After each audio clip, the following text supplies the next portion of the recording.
আসসালামু আলাইকুম ভাইয়া আপুরা, আজকে তোমাদের জন্য আবার নিয়ে চলে আসলাম কচু দিয়ে পুঁই শাক রান্না। তো কচুটা আমি প্রথমেই সিদ্ধ করে নিচ্ছি। কচুটা কড়াইতে দিয়ে দিচ্ছি, এবার পানি দিয়ে দিব। তো এখানে আমি পরিমাণ মতো পানি দিয়ে দিলাম। কচুটা সিদ্ধ করে নিই, সে পর্যন্ত অপেক্ষা করতে থাকো। কচুটা সিদ্ধ হয়ে গেছে, এবার সামান্য পরিমাণে একটু তেল দিয়ে দিব। তেলটা দেওয়ার কারণ হচ্ছে যাতে কচুটা নিচে না লেগে যায়। এবার কাঁচামরিচটা দিয়ে দিব। কাঁচামরিচটা আমি আধা বাটা করে নিয়েছি। এবার দিয়ে দিব সরিষা, জিরা আর পেঁয়াজ একসাথে বাটা। এবার দিচ্ছি হলুদের গুঁড়া। এবার দিয়ে দিচ্ছি লবণ। এবার দিয়ে দিচ্ছি পুঁই শাক।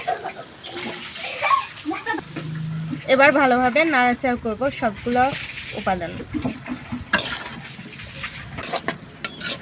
ভালোভাবে মিশিয়ে নিতে হবে। এবার পরিমাণ মতো পানি দিয়ে দিব।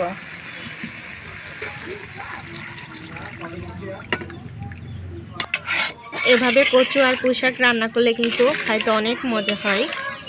আর এই তরকারিটা সম্পূর্ণই নিরামিষ।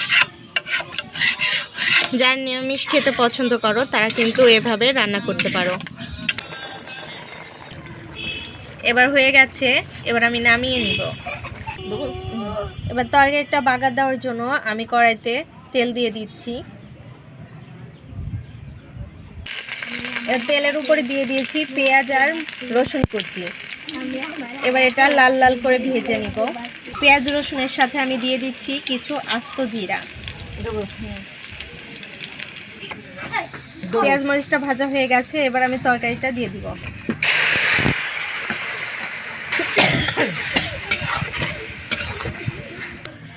এবার তরকারিটা হয়ে গেছে, এবার নামিয়ে নিব। এটাই হচ্ছে আজকে নিরামিষ কচু পুঁই শাকের তরকারির ফাইনাল লুক। সবাই ভালো থাকবে, সুস্থ থাকবে। আল্লাহ হাফেজ।